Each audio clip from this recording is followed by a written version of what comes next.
always start with the internet. So I have to have a company name. So I'm researching the company names.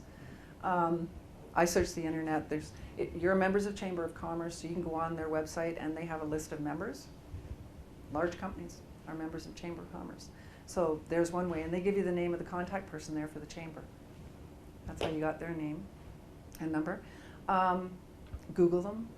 Maybe they're on LinkedIn. If you can get a company but you don't know the right person to talk to, phone the company, talk to the receptionist, and explain that you'd like to speak with the manager of electrical engineering, for instance.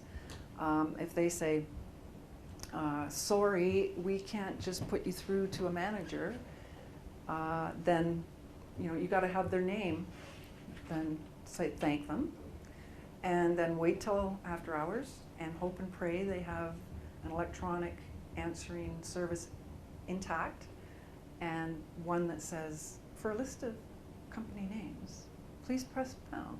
And you click on that, and they'll tell you to dial a name. Close your eyes and just do this, and something's going to come up. Okay? Yeah. There's always a White, there's always a Brown, there's always a Smith, there's always a something, Woods.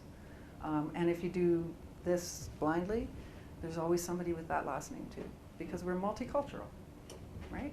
And then they say, oh, are you thinking of this person? And write down their name, hang up.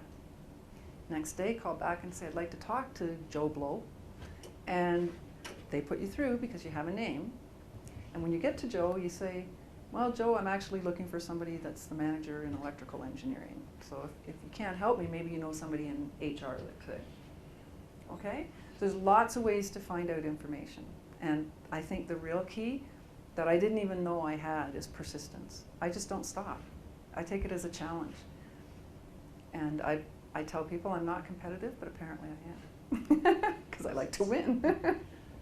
So would you typically have looked up job advertisements beforehand, or would you just cold call companies looking for that sort of thing?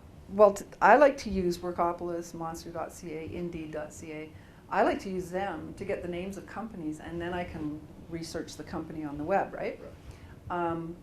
You have to be careful because executive search firms will often post on those for the company. So if you're not familiar with the name of the executive search firm, you may think it's the name of a company that's hiring that position, but it isn't.